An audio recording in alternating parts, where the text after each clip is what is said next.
Hello friends, welcome to my channel. ఇవాళ నేను మీకు చికెన్ దమ్ బిర్యానీ ఇంట్లో ఎలా ప్రిపేర్ చేసుకోవాలి చూపించబోతున్నాను. దీనికి కావాల్సిన పదార్థాలు వచ్చేసి చికెన్ లెగ్ పీసెస్ తీసుకున్నాను, మంచిగా కడిగేసి ఒక 2-3 ఘాట్లు పెట్టుకున్నాను. తర్వాత ఇందులో కావాల్సిన మిక్చర్ ఉంటుంది కదా, అంటే మసాలా ఉంటుంది కదా, అవన్నీ యాడ్ చేస్తున్నాను. నేను మీకు చూపిస్తున్నాను కదా. అల్లం వెల్లుల్లి పేస్ట్ వేసాను ఫస్ట్, తర్వాత ఉప్పు, కారము తగినంత, అంటే మన టేస్ట్కి తగినట్టుగా మనం వేసుకోవాలి.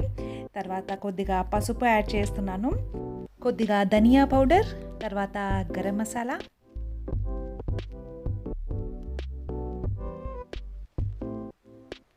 ఇంకిప్పుడు సినమన్ స్టిక్ ఉంటుంది కదా, అంటే దాల్చిన చెక్క, తర్వాత బిర్యానీ ఆకు, తర్వాత బిర్యానీ పువ్వు, మరాఠీ మొగ్గ, ఇప్పుడు హైదరాబాదీ బిర్యానీ మసాలా ఒక స్పూన్ యాడ్ చేస్తున్నానండి.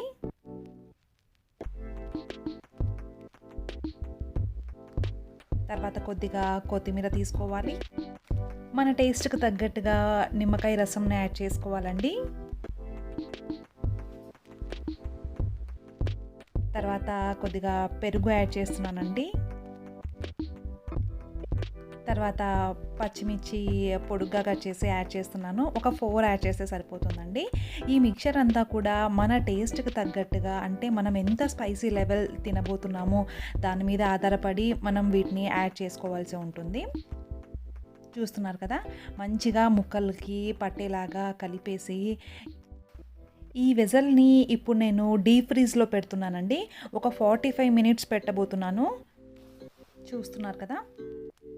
ఇంక ఇప్పుడు నెక్స్ట్ ఆనియన్స్, తర్వాత జీడిపప్పు మనము ఆయిల్లో మంచి రెడ్ కలర్ వచ్చేంత వరకు వేయించుకుందామండి. ఇవి వచ్చేసి మనకు గార్నిష్కి చాలా యూజ్ అవుతాయి. అది కాక వీటి వల్ల బిర్యానీకి మంచి టేస్ట్ యాడ్ అవుతుంది. మంచిగా వేగిపోయాయి కదా. తర్వాత కొద్దిగా పుదీనా ఆకు, కొద్దిగా కొత్తిమీర తీసుకున్నానండి. బాస్మతి రైస్ ఒక హాఫ్ అన్ అవర్ ముందు సోక్ చేసి పెట్టుకోవాలండి. చూస్తున్నారు కదా. ఇప్పుడైతే పెద్ద కడాయి తీసుకొని అందులోకి కొద్దిగా ఆయిల్ వేసాను, తర్వాత కొద్దిగా గీ యాడ్ చేస్తున్నాను. ఆయిల్ కొద్దిగా వేడెక్కిన తర్వాత ముందుగా మ్యారినేట్ చేసి పెట్టుకున్న చికెన్ లెగ్ పీసెస్ని ఇందులోకి మనం యాడ్ చేయాలండి. చూస్తున్నారు కదా. లెగ్ పీసెస్ అన్నీ కూడా ఒకదానికొకటి అతుక్కోకుండా విడివిడిగా ఉండేలాగా మనము యాడ్ చేయాల్సి ఉంటుంది. చూస్తున్నారు కదా. ఒక్క 5 మినిట్స్ తర్వాత మనం దీన్ని ఒకసారి కలుపుకోవాల్సి ఉంటుంది.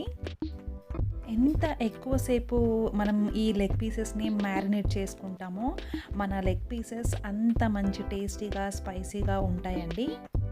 చూస్తున్నారు కదా. ఒక్క 5 మినిట్స్ తర్వాత ఒకసారి వీటిని కదుపుకోవాల్సి ఉంటుంది. మీడియం ఫ్లేమ్లో మాత్రమే పెట్టి చేసుకోండి. ఈలోపు మనము బిర్యానీ రైస్ ప్రిపేర్ చేద్దామండి. ముందుగా నేను కడాయి పెట్టేసి అందులో కొద్దిగా వాటర్ యాడ్ చేశాను. తర్వాత బిర్యానీ ఆకు, బిర్యానీ పువ్వు, యాలుకలు, తర్వాత మరాఠీ మొగ్గ,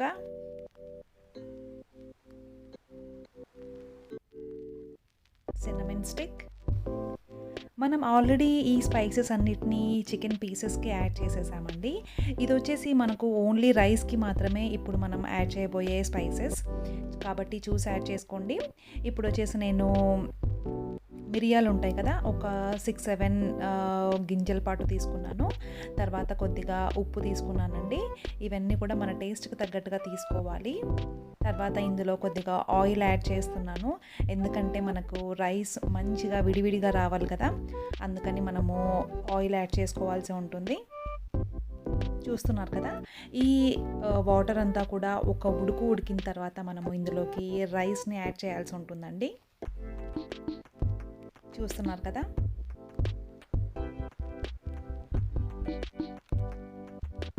వాటర్ మనకు ఇంత క్వాంటిటీ తీసుకోవాలని ఏమీ లేదండి. మనకు ఈ రైస్ అందులో సోక్ అవ్వాలి, అందులో పట్టేలాగా తీసుకుంటే సరిపోతుంది. ఇప్పుడు మనము రైస్ 80% ఉడికిస్తే సరిపోతుందండి.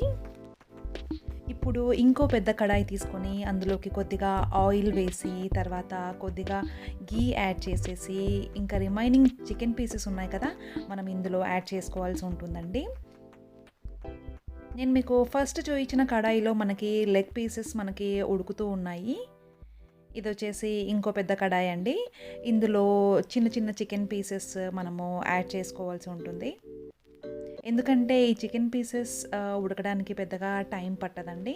సో, నేను ఇందులోకి యాడ్ చేశాను. నీట్‌గా కడాయి అంతా కూడా స్ప్రెడ్ చేసుకోవాలి. చికెన్ పీసెస్ మనకు చిన్నగా ఉన్నాయి కదండీ! సో, ఇవి ఉడకడానికి పెద్దగా టైం పట్టదు. చూస్తున్నారు కదా! కడాయి అంతా నీట్‌గా స్ప్రెడ్ అయ్యేలాగా చేశాను. తర్వాత ముందుగా మనము ఉడికించి పెట్టుకున్న అంటే లెగ్ పీసెస్ ఉడుకుతున్నాయి కదండీ ఇంకో కడాయిలో, అవి తీసేసి మనము ఇందులోకి యాడ్ చేసుకోవాల్సి ఉంటుంది. చూస్తున్నారు కదా! చికెన్ లెగ్ పీసెస్ మంచిగా ఉడికాయి అని ఎలా తెలుస్తాయి అంటే, మనకి పీస్ అనేది ముక్కలు ముక్కలుగా విడిపోతుందనమాట. చూస్తున్నారు కదా! ఎలా అయితే నేను యాడ్ చేశానో, ఎంతవరకు నేను కుక్ చేశానో సేమ్ అదే రకంగా మీరు కుక్ చేసుకోండి చికెన్ లెగ్ పీసెస్‌ని. చూస్తున్నారు కదా! ఇప్పుడైతే చికెన్ లెగ్ పీసెస్‌ని నేను కడాయిలోకి చేంజ్ చేస్తున్నాను. చూస్తున్నారు కదా! ముక్క ఉడికిందా లేదా అని నీట్‌గా మనకి అర్థమైపోతుంది. చాలా బాగా ఉడికిందండి పీస్ అయితే. చూస్తున్నారు కదా! ఇలా ఆయిల్ పైకి తేలింది అంటే మనకి ఈ చికెన్ మంచిగా ఉడికిందని అర్థం అనమాట. చూస్తున్నారు కదా! దీని నుంచి నేను కొన్ని చికెన్ లెగ్ పీసెస్, తర్వాత చికెన్ పీసెస్ సెపరేట్ చేస్తున్నాను. ఎందుకంటే మనము 2 లేయర్స్ చికెన్ బిర్యానీ చేద్దాం అనుకుంటున్నాం కదా! ఇంకో లేయర్ పైన మనం ఇవి యాడ్ చేయడానికి నేను సెపరేట్ చేస్తున్నాననమాట. ఇప్పుడైతే రైస్ మనకి 80% ఉడికిపోయిందండి. ఈ రైస్‌ని డైరెక్ట్‌గా మనము ఆ కడాయిలో వేస్తే ఈ రైస్‌కి కొంచెం వాటర్ ఉంటుంది కదా! ఆ వాటర్ మనకి అందులో పడకూడదండి. సో, నేను సెపరేట్ అల్యూమినియం ఫాయిల్‌లోకి తీసుకొని కొంచెం డ్రై అయిన తర్వాత నేను యాడ్ చేస్తున్నాను. చూస్తున్నారు కదా! ఈలోపు నేను బిర్యానీకి కావాల్సిన కలర్ అంటే ఆర్టిఫిషియల్ కలర్ నేనేం యూజ్ చేయట్లేదండి. సాఫ్రాన్ వేస్తున్నాను పాలలో. వాటిని ఒక 30 సెకండ్స్ మనం ఓవెన్‌లో పెట్టేసి తీస్తే గనక మంచి యెల్లో కలర్‌లోకి మారిపోతాయి. సో, నేను ఆ మిల్క్‌ని ఇందులోకి యాడ్ చేయాలనమాట. ఇప్పుడైతే ఒక లేయర్ రైస్‌ని వేస్తున్నానండి. ఫస్ట్ ఉన్న చికెన్ లేయర్ మీద. చూస్తున్నారు కదా! తర్వాత ముందుగా మనం వేయించి పెట్టుకున్న ఆనియన్స్, జీడిపప్పు, ఇంకా పుదీనా ఆకు, కొత్తిమీర తరుగు అన్నీ కూడా యాడ్ చేస్తున్నాను.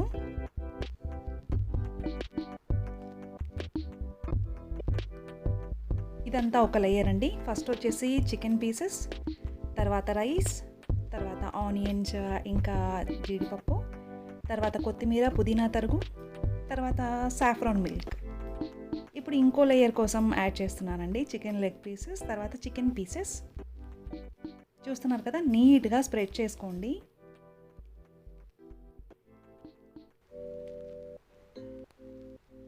చాలా మంచి టేస్ట్ ఉందండి. చాలా మంచి టేస్ట్ ఉంది చికెన్ అయితే. చూస్తున్నారు కదా! ఇప్పుడు చికెన్ లేయర్ మీద నేను మళ్ళీ బాస్మతి రైస్ లేయర్ యాడ్ చేస్తున్నాను. తర్వాత వచ్చేసి ఆనియన్స్, ఇంకా జీడిపప్పు, ఇంకా పుదీనా ఆకు, కొత్తిమీర తరుగు, తర్వాత సాఫ్రాన్ మిల్క్ యాడ్ చేసేస్తున్నాను. ఇదొచ్చేసి మనము లో ఫ్లేమ్‌లో పెట్టుకుంటే సరిపోతుందండి. ఒక 10 మినిట్స్ ఆర్ 15 మినిట్స్ పెట్టుకుంటే సరిపోతుంది. దీని నుంచి వేపర్ బయటికెళ్ళకుండా అల్యూమినియం ఫాయిల్‌తో కవర్ చేసేస్తున్నాను. తర్వాత దీని మీద బరువుగా ఉండే వెసల్ ఒకటి పెట్టేస్తున్నానండి. చూస్తున్నారు కదా! 10 నిమిషాల తర్వాత నేను చెక్ చేస్తున్నాను. అల్యూమినియం ఫాయిల్‌ని నీట్‌గా రిమూవ్ చేయండి. ఇన్ కేస్ మనకు ఇంకొద్దిగా రైస్ ఉడకాలి అంటే మళ్ళీ అదే అల్యూమినియం ఫాయిల్ యూజ్ చేయొచ్చు కదా!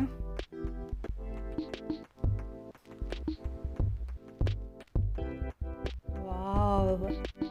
It's so yummy. చాలా బాగుందండి టేస్ట్ అయితే. చూస్తున్నారు కదా! సాఫ్రాన్ మిల్క్ వల్ల మంచి కలర్ యాడ్ అయ్యిందండి రైస్కి. ఈ వ్లాగ్ మీకు నచ్చినట్టయితే కంపల్సరీ లైక్ చేయండి, షేర్ చేయండి, ఛానల్ని సబ్స్క్రైబ్ చేయండి. Thank you for watching.